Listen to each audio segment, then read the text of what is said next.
रिश्तों के बारे में बताते हुए स्वामी जी कहते हैं कि जीवन में ज्यादा रिश्ते होना आवश्यक नहीं है, परंतु जो रिश्ते हैं उनमें जीवन का होना अत्यंत आवश्यक है। देखा जाए तो इस दुनिया में वही लोग जीवित हैं जो वास्तव में अपने लिए नहीं बल्कि दूसरों के लिए जी रहे हैं। जिस ज्ञान से कोई व्यक्ति अपने जीवन का निर्माण कर सके, एक उत्तम मनुष्य बन सके और अपने चरित्र का गठन करके अपने विचारों का सामंजस्य कर सके, वास्तव में वही ज्ञान शिक्षा कहलाने योग्य है।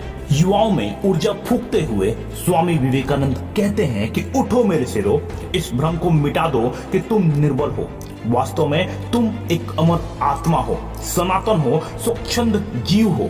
तुम कोई तत्व नहीं हो और ना ही ये शरीर हो, बल्कि सारे तत्व तुम्हारे ही सेवक हैं। तो उठो, खड़े हो जाओ, हिम्मतवान बनो, अपनी ताकत को पहचानो और सारी जिम्मेदारियां अपने ऊपर ले लो, क्योंकि अपने नसीब के रचयिता तुम स्वयं ही हो।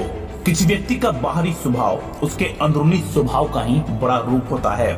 आज आप जैसे भी हैं और जो कुछ भी हैं वो अपनी सोच की वजह से ही हैं। इसीलिए आपको सदैव इस बात का ध्यान रखना चाहिए कि आप मन ही मन क्या सोचते हो।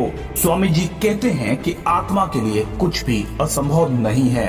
तो ये सोचना कि आप निर्बल हैं या अन्य लोग निर्बल हैं एक तरह का पाप है। ये संसार एक व्यायामशाला है जहां हम खुद को मजबूत बनाने के लिए आते हैं। तो किसी की निंदा न करें। अगर आप किसी की मदद के लिए अपना हाथ बढ़ा सकते हो तो जरूर बढ़ाओ, पर यदि आप अपना हाथ नहीं बढ़ा सकते तो अपने हाथ जोड़ लो और उसे उसके मार्ग पर जाने दो।